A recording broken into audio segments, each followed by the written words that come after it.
Hi, I'm Ellie from crystallinks.com. Today is Monday, June 18th, 2018, and I'm here with a friend named Thelma. Hi, Thelma. Really? Yeah, Thelma stopped by today, and we got to talking about the topic of the day, which is what's going on with the immigration system in New York right now. Not just in New York, in the United States. If you're following the news, you know that children who have crossed the border illegally with their parents have been detained, and they're being kept in, what are they called? I think right now we're calling them camps because they're behind bullpens with chain links, being kept in bags basically to keep warm. So it's very similar, I think, to probably what people think about when you think of a prison, right? You know, when I saw these children detained, I'm a little older than you and probably most of the people who were watching this, but it took me back to World War II Germany, and I wasn't an adult then, I was newborn, but at that time they used to detain the Japanese people who lived in the United States, and it was just a horrific situation. And I know that with these camps and the way things are evolving right now, that a lot of people are saying, you know, this has shades of World War II Germany, and it's this is my take on all of this. It is, my heart goes out to the children. It always goes out to the children. Maybe because I'm a teacher and a mom, but it's, you have these children who have crossed over, and I've heard different theories from different people about, okay, here's one theory. Somebody told me that, well, considering the situation that they came from in Central or South America, that now they have a place to sleep, they have food, they play during the day, they're getting some education or whatever. But even if that's true, that doesn't feel right. I think there's something about saying that that's what children need, and I think what children need are their parents. So even if they have their most basic needs met, I think there's something so traumatizing to just not have your parent there, even while you're eating, even while you're playing. They must be in so much fear all the time. Yeah, yeah, and you know, people are saying this as if these children that they're all sharing space. I think it's close to 2,000 children now that are being detained. That these children are, yeah, like you said, they're getting their needs met, but I don't know, the people who have gone in and reported on the news about what's going on in these camps, should we call them? They're saying that the children are, I don't know, you know, this could all be conspiracy, everything's a conspiracy, but these children are really not treated well. So you're going to get, there's always a flip side to everything. You're going to get people who say they are being treated well and people who are saying they're not. But what it's coming down to is, should these children be taken away from their parents because their parents are illegals coming into the country? What's your take? I think what's scary about it is that the children are the ones that are paying the price. Even though their parents came in illegally, the children probably didn't make that choice. And when you think about the children, they're also, I would think, refugees, so they are running away from something, and their welcome reception here is not welcoming at all. What do you think that the officers who detain them say to them when they ask, where's my mom? Where's my dad? Do they even speak the same language? Can they communicate? It's something that I feel is just, no matter what your political leaning is, it's just morally wrong, really wrong for these kids, and I don't think they're ever gonna forget it. Oh, I think whatever it is they're going through at this time, the separation from parent, they're never going to get over this. Never. There's some images out there of, you see children just crying because they don't understand. No matter what you say, it's gonna make them feel better. I agree. Heart-wrenching. I read one story about a woman who was actually nursing her infant, and they just came and they just took the infant away and just took the baby away from her. And it's like, you know, the people who come over here, even though Trump feels that they're criminals or they're this or they're that, I would say mothers and children coming here are not criminals. Right. Agree. I just Agree. don't think these are the children. But okay, so I take it back a few layers, and I always say this: there are refugees everywhere in the world, from the Middle East to Africa to now here, and because we're all dealing with oppression, political change, climate change, natural disasters. My God, even just crossing the border into Mexico, you've got the gangs and the cartels, and there's just so much violence across the world. And then I say, as the mother nurturer figure, I feel, let's bring them here and let's take care of them. But I go back to this all the time. Our country has a lot of problems right now on all levels. And if we can't take care of our own, and there are so many homeless, and there are so many who can't get jobs, I don't care how good they say the economy is, if we can't take care of Americans, how can we let thousands cross the border? I understand Trump's point of view. The gangs are coming in. What's that Long Island gang called? There's an Hispanic Long Island gang. It's the same thing. There's, from back when you guys watching this, before you were even born, I remember the drug cartels coming up from Colombia. This has always been part of it. Violence has always been part of the equation. And as much as I would love to open the doors, to let people come into the country and find them homes and medical care and everything else, I don't know that we can do that for so many people. I think there's ways that you can do it if you choose to take it on, because to your point, I don't know if we're economically right now to be able to do that, is to do it more humanely. So if you can, then there's a way to do it without maybe separating children. But I agree with you, immigration is such a tough topic, and it's been a topic for 400 years. Right? I think it's been a topic forever. Yeah, but in the US, it's like everyone's an immigrant, but you have to do it the right way. Were your parents immigrants? My parents, I'm actually an immigrant from the Dominican Republic. Yeah, so I came in, my parents were here since the 70s, from both Puerto Rico and the Dominican Republic, and then I was born there and came here afterwards. And I can't imagine what my life would have been like if someone had not let me in. Right? Because you think about it, like, your life is shaped by all these moments. It must be very hard to not be able to take those steps to further yourself because you feel a government is stopping you from it. But you're right, I don't think that economically we can. I think we have a ton of issues ourselves. And if we can't do it right, then why impose that on others? I think there has to be a better way. And then there's the sad side to the whole thing. So here are these moms and their little babies at the border, and they need refuge. How do you turn them away? What do you say? The babies are crying, the mommies are crying. It's just such a humane situation. And in your case, I mean, could you imagine you came here and they yanked you away from your mom and dad, and they put you into, let's call it a camp, whatever you want to call it. I mean, I can't even imagine such a thing. As a mom, if someone had taken my babies away, I couldn't get over it. My children couldn't get over it. And then what's their future? Because from what I've read, when they turn 18, these children, they're going to be sent back to whatever country they came from. I wasn't even aware that they were going to be kept here. I thought there was going to be some process to send them back. I don't know what that process would look like and what's better, right? Because sometimes there's no back, right? There is no going back. Because I think the parents get sent back right away while they try to figure out the children's situation. That's what I heard. That's really hard. Imagine the way that the government works with paperwork and documentation, and imagine it being crossing across two borders. What if they get lost?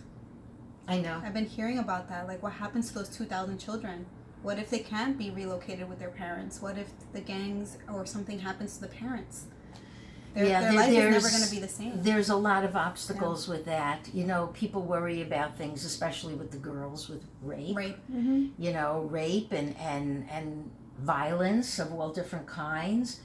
It's hard to get past that. And you would think, okay, here we are, we're in the United States, and we're just so civilized. We're not like some of the third world countries where all these things happen. But it happens, and whatever, you know, not to so much get into Trump, but it really does come down to it. At the end of the day, what happens to everybody? You know, what happens to the children? Is there a solution to all of this? And right now, it's playing politics. That's what he's doing. He's playing politics. He wants his stupid wall built.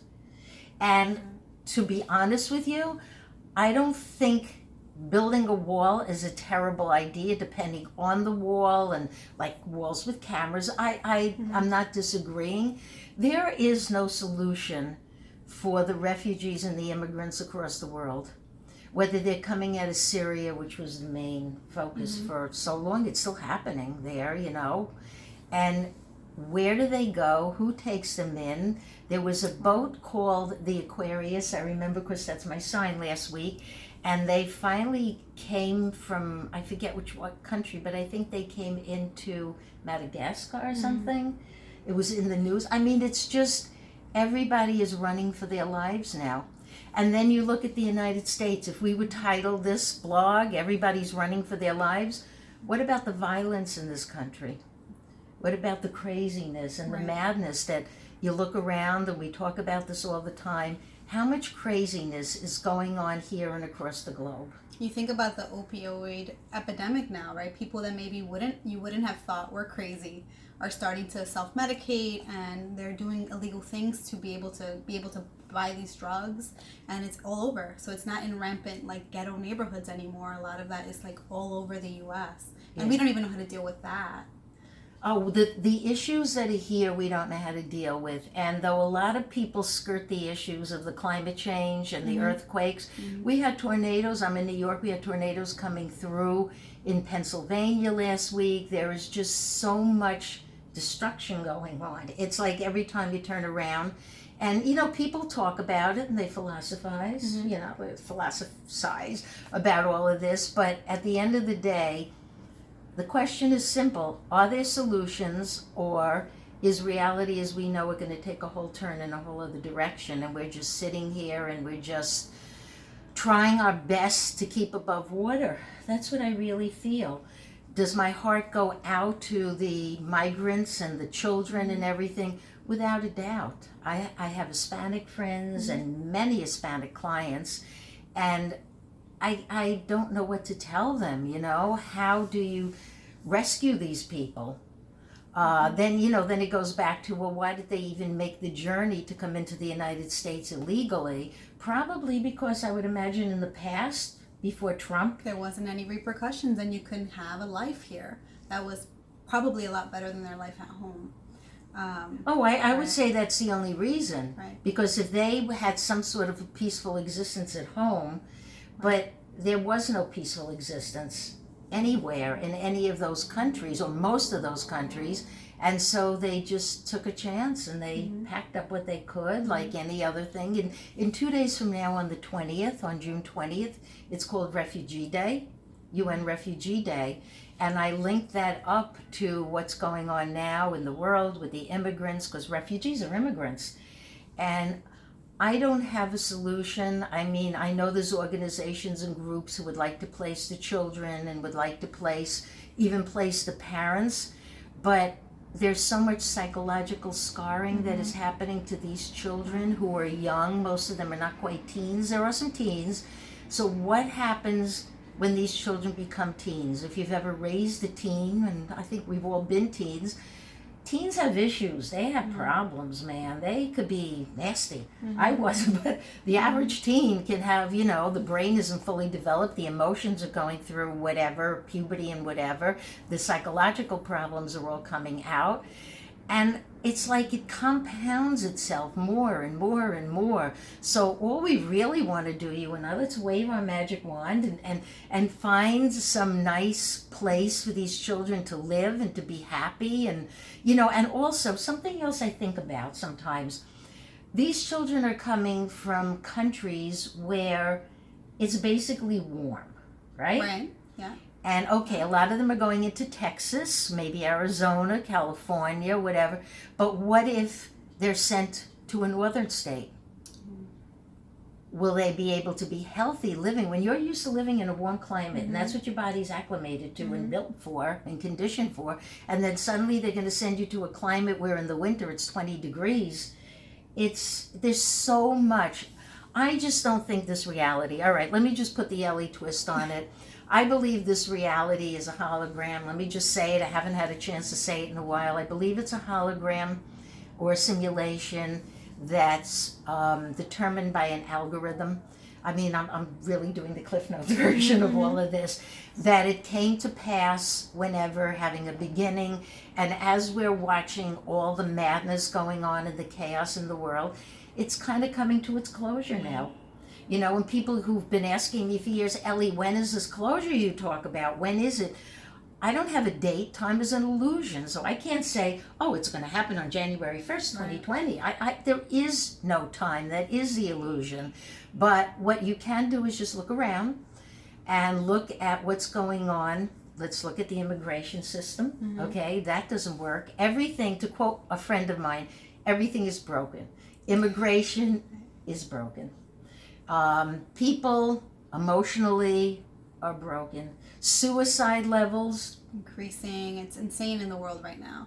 But you know, to be fair, I just think that you can't take a hammer to this and expect it to fix it. It's already broken. It does need a chisel, and it needs, you know, it needs to be put back together in a way that's very, very precise, where we need lots of different experts to be able to help some of this. And I think this administration is just going too far in one direction. They need to swing the pendulum a little bit more towards the middle. I think there are organizations that are trying to help, and that's probably what the best way to do it is. We have to meet in the middle. We can't just continue down this one path, but it is very hard because I think there's very strong opinions on both sides, and no one really wants to meet in the middle at all. Well, that's the 3D clarity on all of that. You know, what's going on in 3D, that politics doesn't work, and even though organizations help within an organization, there's always issues too, because that's the algorithm. Something has to change, you said. What has to change is the algorithm, and as long as we hear, the algorithm is not going to change. This is a physical reality bipolar experiment, and we're here, and for the time being, we're stuck in it. And we do send, because we're getting a little long on time, we do send our positive thoughts to the children. Right. I would say, just like Ellen says at the end of her show, just be kind to one another. There's ways that we can get to the end without being horrible people, and we just have to find what that looks like. We're horrible people. Without doing it that way. We're horrible people. Okay, no, seriously. All you can do is just send your best wishes to the children and the parents. But as we have watched everything evolve, at the bottom line, at the end of the day, what we're talking about is we're talking about unsolvable problems. Right. So we're just going to muddle along in this physical reality hologram till at some point it's getting more and more broken. I wish I could fix it. I wish we could fix it. I wish you could fix it. I wish even another government. It doesn't matter who would have been the president. This is all destined to happen. Nothing's going to fix it. I'm sorry. I don't mean to be negative, because I like to laugh at things, but just be careful. Just plan carefully. Just know that whatever's going on within your world, in yourself, in your personal growth, and even your environment that you live in, there's so many broken things. You have to take care. You have to take precautions. I don't mean you have to walk around with a gun in your pants. I'm not talking about that. You just need to be leery of the craziness that everybody talks about. All I can do for those children, and I did a blog for Father's Day on it, is, you know, what everybody is saying. You want these children to have a happily ever after. They're children. You want them to go and you want them to play and you want them to be the best they can be. Are the cards stacked against them? I think so. Yeah. 100%. Yeah. Unfortunately, I wish it wasn't so. I just, you know, there's wishing and then there's what's programmed into the hologram. And from what I see, we live in a really sucky hologram. And all we can do is just play this out and try to find some happiness. I mean, we can sit here and be melancholy about it, or we're just going to go along and we're just going to do our thing. So do you have anything more you want to add? No, I think we touched on all the topics that I think are really important. And again, just continue to find ways to meet in the middle. And I think that's the only way that we can ever move forward. The dial keeps moving, but no one's actually checking to see what's happening. And I think we need that too. We need some accountability on all sides. Thank you, Thelma. Thanks, Ellie. Thanks.